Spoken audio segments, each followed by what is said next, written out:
An aggressive program to make sure that the right people who are eligible are truly adjudicated to be just that, eligible.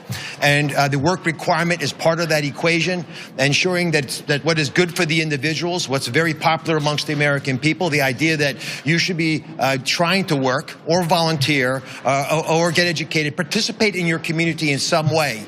And by doing that, demonstrate that you are trying your hardest to help this country be greater, by at least trying to fill some of the jobs that we have open. And by doing that, you earn the right to be on Medicaid.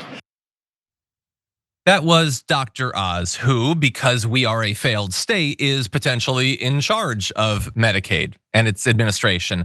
And he believes, as virtually every elected Republican does, that people on Medicaid are guilty until proven innocent. Proven by their own efforts, by the way, innocent. They're lazy, they're parasites, they don't deserve it. Okay, they're sitting around. They should be working or educating themselves.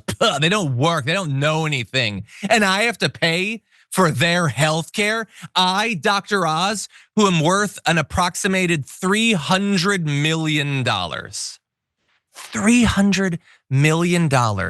And his fun little hobby of a career is trying to snatch healthcare away from people who make $17,500 a year.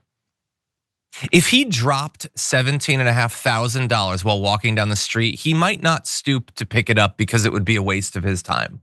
And yet he asserts, as they all do, as Mike Johnson does, as the Republican senators do, aside from like 2 of them, that you're all lazy and you don't deserve it. And he's been saying this, by the way, for a while. Last month, he said that people will receive Medicaid if they can prove that they matter, which I think is even worse. Saying you earn it is bad enough. That you matter, like that's even worse than calling them second-class citizens. That's just citizenship.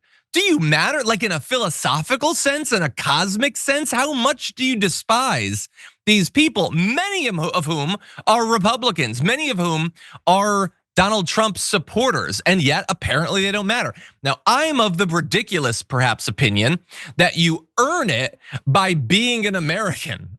You earn it by paying taxes and making this entire system actually work. That's what you earn. That's a thing you get. And I want everyone to remember that the group that they're bad-mouthing, they want you to believe that they're all just lazy guys playing Call of Duty or whatever. There are 37 million children in the US who are enrolled in Medicaid.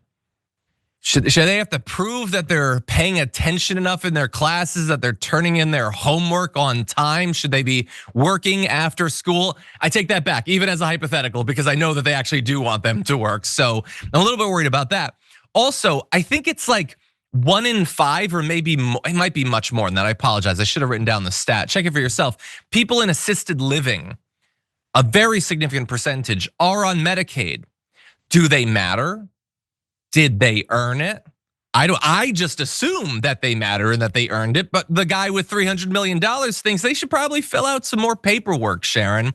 And so this is gross. This is one of the reasons that people hate this bill and hate these cuts so much. But what do you make of it?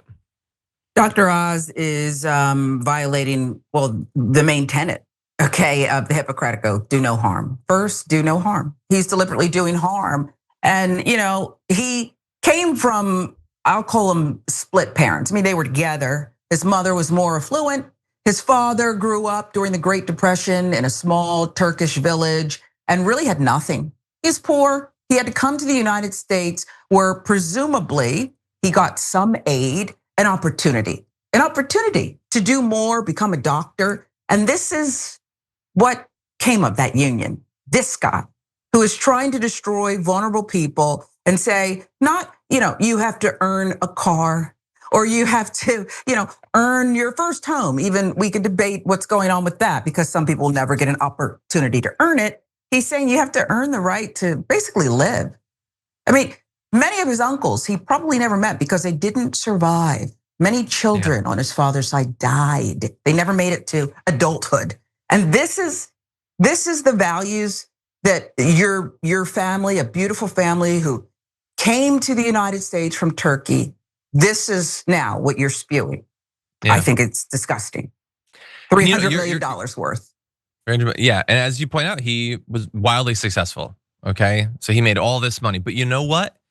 If it hadn't worked out for him, if his attempt to become a doctor or whatever, if his attempt to have a TV show hadn't worked out and he had been left with almost nothing, he should have access to Medicaid. That's right.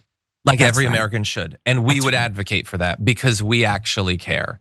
And he's incredibly wealthy. That's what he cares about. Remember, this bill that he's defending, as he's bad-mouthing people who already have the least in our society, as he's advocating for them to have even less, the entire reason they're doing all of that is to hand him a goddamn tax cut. Because $300 million is not enough, okay? More money than you could spend in your life is obviously not enough. Dr. Oz needs a tax cut, okay?